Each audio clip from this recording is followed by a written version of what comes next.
Apa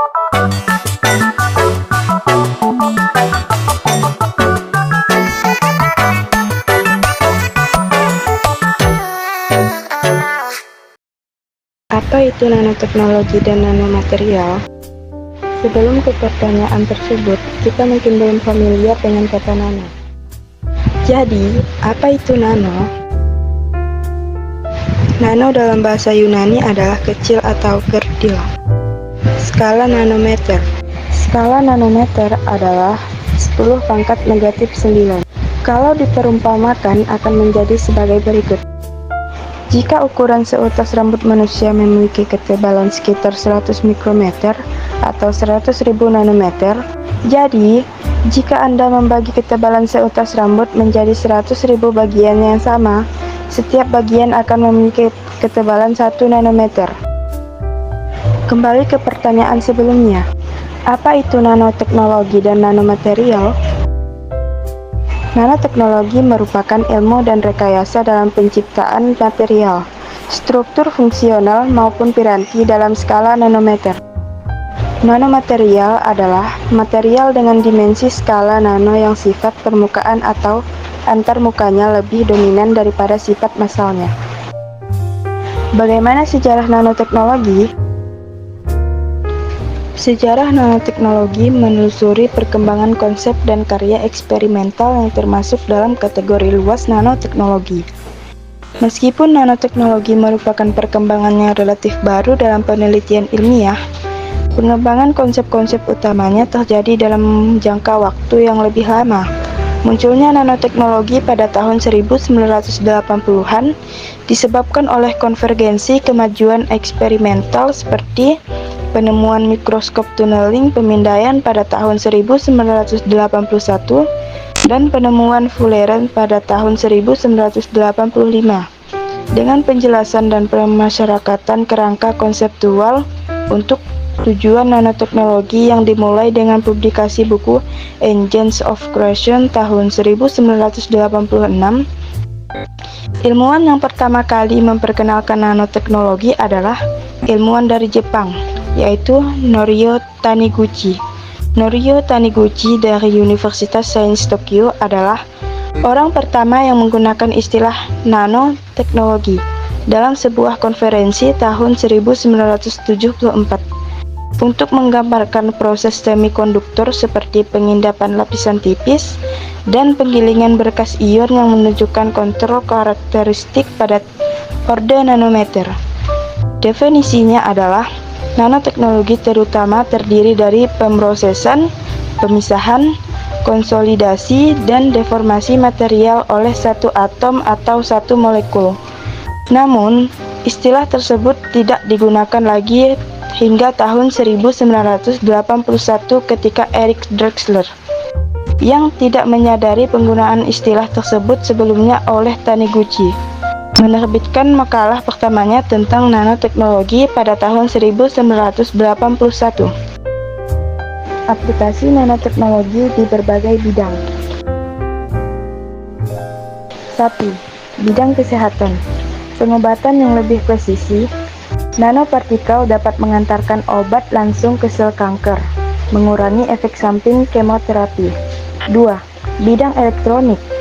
Layar sentuh. Nanopartikel membuat layar sentuh lebih sensitif dan tahan lama. 3. Bidang energi. Sel surya.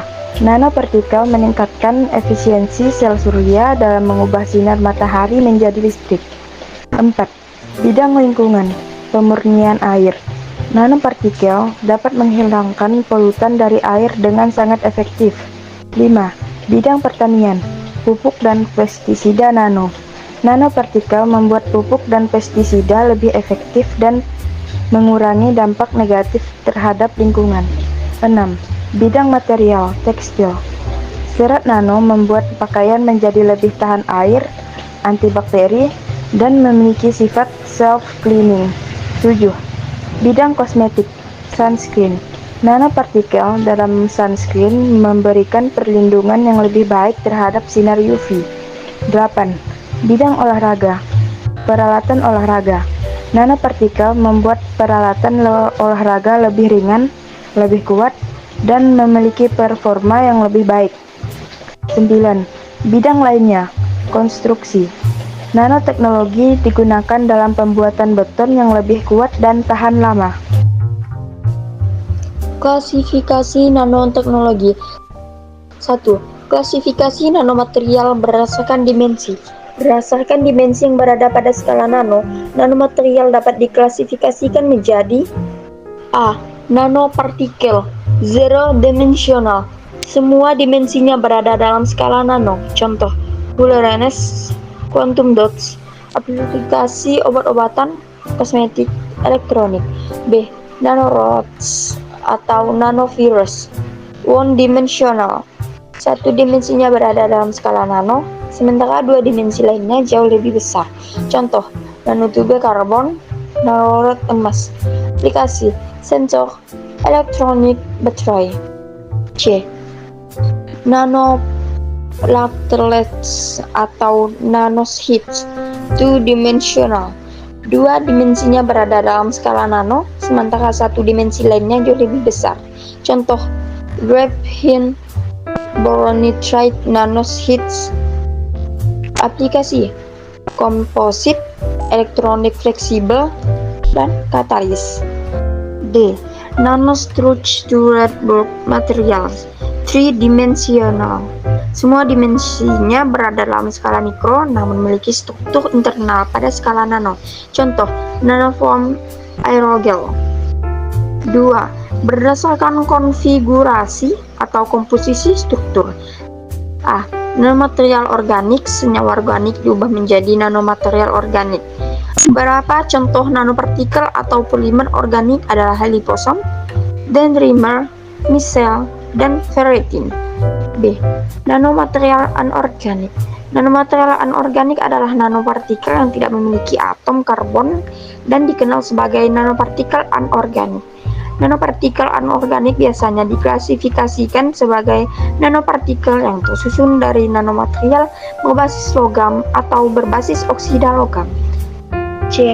Nano berbasis karbon. Nanomaterial berbasis karbon terdiri dari 5 material utama, yaitu karbon nanotube, graphene, fluoren, serta karbon nano dan karbon hitam.